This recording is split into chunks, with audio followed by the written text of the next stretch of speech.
അപ്പൊ നമ്മുടെ ഈ തെരുവീതിയിലെല്ലാം അനൗൺസ്മെന്റ് മുടങ്ങും. അതിലേറ്റവും കൂടുതൽ മുടങ്ങുന്ന അനൗൺസ്മെന്റ് ആണെന്നറിയോ? നമ്മെ അറിയുന്ന, നമ്മളെ അറിയുന്ന ചുമ്മാത. അദ്ദേഹത്തെ നിങ്ങൾ അറിഞ്ഞാൽ നിങ്ങളൊട്ട് വോട്ട് കൊടുക്കത്തുമില്ല, നിങ്ങളെ ഒട്ട് അറിയത്തുമില്ല. പിന്നെ വന്നിട്ട് കെട്ടിപ്പിടിച്ച് അയ്യോ അമ്മച്ചി പൊന്നുമോളെ എന്നൊക്കെ പറയുമ്പോ നമ്മൾ ചിന്തിക്കും സ്നേഹം കൊണ്ടാണെന്നൊന്നും അല്ല, വോട്ട് കിട്ടാൻ. ഞാൻ പറഞ്ഞു, ഞങ്ങൾ കൊട്ടാരക്കരക്കാരൻ, ഞങ്ങൾക്കൊരു നേതാവുണ്ടായിരുന്നു, ബാലകൃഷ്ണ സാർ. നല്ല നല്ല നേതാവായിരുന്നു കേട്ടോ, നല്ല നേതാവ്. അപ്പൊ ഞാൻ ഈ പലയിടത്തും ചെല്ലുമ്പോൾ എന്നോട് പറഞ്ഞിട്ടുണ്ട്, അയ്യോ പിള്ള സാറും ഞാനും തമ്മിൽ എന്റെ ബന്ധമായിരുന്നറിയാം. ചുമ്മാതാ. കാര്യം എന്നറിയോ?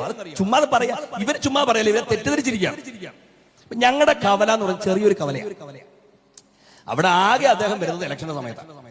അപ്പൊ ഇലക്ഷൻ സമയത്ത് വരുമ്പോ ഈ പ്രസംഗിക്കും എഴുന്നേക്കുമ്പോൾ പറയും, നമ്മുടെ അവിടെ പലചരക്കച്ചവടം നടത്തുന്ന എന്റെ സ്നേഹിതൻ സോമൻപിള്ളയോട് ചോദിച്ചു നോക്ക്, അവിടെ ചായക്കച്ചവടം നടത്തുന്ന രാജുവിനോട് ചോദിച്ചു നോക്ക്, നല്ല രീതിയിൽ പഞ്ചസാര ഇട്ട് കൊടുക്കണമെന്ന് ആഗ്രഹമുണ്ട്, പക്ഷെ പഞ്ചസാരയ്ക്ക് വില കൂടി. അപ്പം രാജു അച്ഛാൻ വിചാരിക്കും, അയ്യോ പിള്ള സാറിന് എന്നെ അറിയാം, ചുമ്മാതെ. എന്താ കാര്യം അറിയാം? ഈ അടുത്തിരിക്കുന്ന പ്രാദേശിക നേതാവുണ്ട്, പുള്ളിയോട് ചോദിക്കും, അവിടെ പലചരക്ക് കച്ചവടം നടത്തുന്ന പുള്ളിയുടെ പേരെന്തുവാ? പുള്ളി പറഞ്ഞു കൊടുക്കും, സോമൻപിള്ളയാണ്. അപ്പൊ ഇത് രണ്ടെണ്ണവും കൂടെ അകത്ത് വെച്ചിട്ടാ അടിക്കുന്നത്. അറിയാമെന്ന് പറയുന്നേ ഉള്ളൂ, ഇവർക്കാർക്കും അറിയില്ല. പക്ഷേ എന്റെ യേശുവിനെ കുറിച്ച് ഞാനെന്ന് പറയുമ്പോ സന്തോഷം ഉണ്ടെങ്കിൽ ദൈവത്തെ സ്തുതിക്കണം. നഥനയേൽ എന്ന് പറയുന്ന ഒരു മനുഷ്യൻ മുമ്പിൽ വന്നു. നഥനയേൽ ആദ്യമായിട്ടാ യേശുവിന്റെ മുമ്പിൽ ചെന്നേ.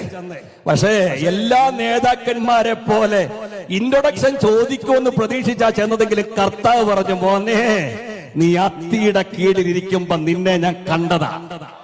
എന്നെ കാണണ്ടെന്ന് പറഞ്ഞ് കാട്ടത്തിയുടെ മേളിൽ കയറിയിരുന്ന സക്കായിയെ നോക്കിക്കൊണ്ട് സക്കായേ എന്ന് പേര് വിളിച്ചതാ എന്റെ അപ്പനെങ്കിൽ, ഇന്ന് രാത്രി എന്നെ അറിയുന്ന ഒരു നേതാവാണ് എനിക്കുള്ളത് എന്ന് കേൾക്കുമ്പോൾ ആവേശത്തോടെ ദൈവത്തെ സ്തുതിക്കാം.